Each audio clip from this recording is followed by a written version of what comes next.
siguiendo el principio de legalidad, de todos los tratados internacionales, del principio de interés superior del menor, me gustaría saber cuáles son las políticas internas que está siguiendo el Poder Judicial del Estado para juzgar con perspectiva de género dentro de los procesos familiares y en particular son varias preguntas porque eran muchas y las junté. Pero en particular usted, como jueza, ¿cuáles han sido los elementos que ha tomado en cuenta precisamente para emitir sentencias con perspectiva de género y pues para con ello prevenir y atender la violencia vicaria? Es decir, el desahogo de pruebas, valoración de las mismas, si determina alguna medida para mejor proveer.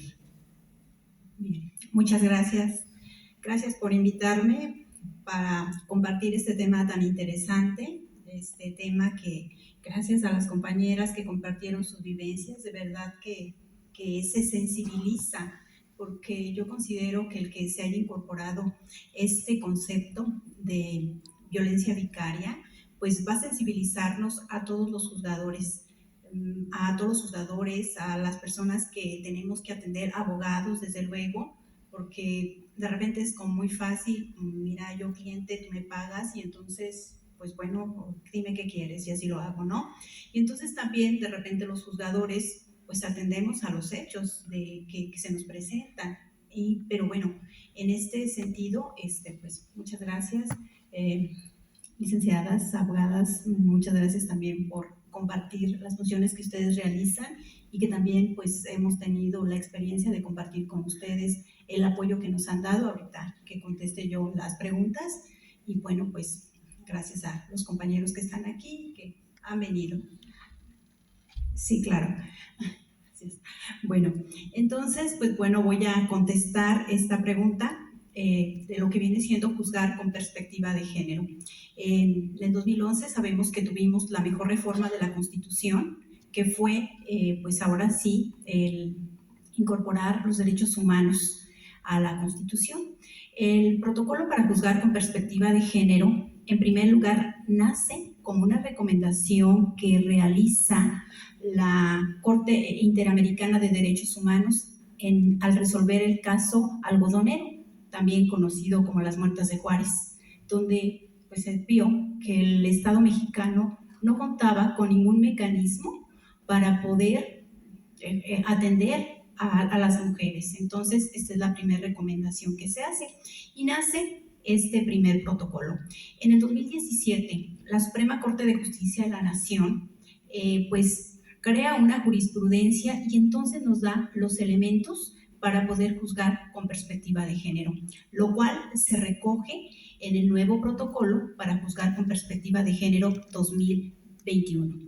Y bien, bueno, pues voy a platicarles ahorita de lo que consiste este protocolo. El juzgar con perspectiva de género implica una obligación de las autoridades, y hablo de todas las autoridades administrativas, jurisdiccionales y legislativas, todas las autoridades, en el sentido, y es un principio de rango constitucional y convencional, esto es, tenemos que atender a estos tratados internacionales que hemos firmado para proteger a las mujeres de vivir libres de violencia.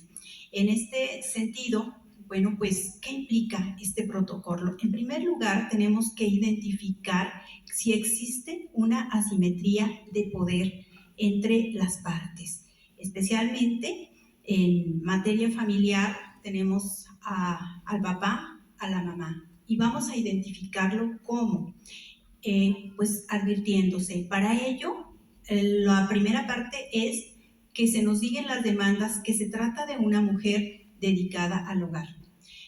Con ese solo hecho, tenemos que empezar a juzgar con perspectiva de género. ¿Y esto qué significa? Pero también si advertimos otra cuestión de vulnerabilidad en la que no necesariamente la persona se dedique al hogar, vamos a buscar también los estereotipos, porque también el protocolo dice tienes que hacer a un lado todos los estereotipos. Bueno, pues es mujer, es profesionista, tiene maestrías, ¿cómo? Bueno, aún así debemos buscar en primer lugar esta asimetría de poder y lo vamos a identificar de diferentes maneras. ¿Qué significa esto? Significa que desde el primer momento en que tenemos una demanda, que la vamos a radicar, Debemos de observar que efectivamente esta persona esté en un desequilibrio frente a su contrario. Entonces, el juzgador debe apoderarse de las partes, de las personas que incurren al juicio, de las pruebas, ¿sí? Y finalmente de la sentencia. Y de las pruebas, ¿por qué? Porque entonces el juzgador tiene que hacer suplencia de queja para hacerse llegar de todos los medios de prueba donde podamos buscar esta vulnerabilidad. Bien, entonces, en este sentido, pues es que mandamos llamar. ¿La prueba idónea cuál es? Pues la prueba psicológica. La prueba psicológica es la que nos va a ayudar. Bueno, ya se me está terminando el tiempo. Finalmente, ¿cuáles son las acciones? Bueno, pues nos hacemos llegar de las pruebas. Algo que, una prueba nueva, bueno, que también muchos compañeros aún apenas la estamos introduciendo en nuestro sistema, es realizar una prueba de riesgo. Habitualmente dice el papá, el niño está en riesgo, el niño con la mamá tiene omisión de cuidados, etc. Bueno, vamos a mandar a hacer una prueba de riesgo, que es una prueba psicológica y se hace desde el momento de la radicación. Entonces, esta es una prueba. Podemos también decretar medidas, que es lo que hacemos nosotros, decretamos medidas cautelares desde el primer momento, tal como basta con que la mujer nos diga que es víctima de violencia, entonces decretamos la separación de cuerpos, protegemos a la mujer y entonces ordenamos que el hombre salga del domicilio, quedándose ella. Y además le damos una protección con la policía municipal. Solicitamos a la policía municipal que además esté en el momento en que va a salir el agresor, y también solicitamos que le dé rondines por 72 horas. Esto puede inclusive extenderse si es que observamos. Y además, pues decretamos esta medida de restricción. ¿Para qué? Para que no se acerque a 200, 500 metros en donde se encuentre, en el momento en donde esté ella, ¿no? En su ámbito público y en su ámbito privado. Entonces, con estas medidas, normalmente es lo que hacemos para prevenir desde un principio y con esto hacer efectivo este juzgar con perspectiva de género.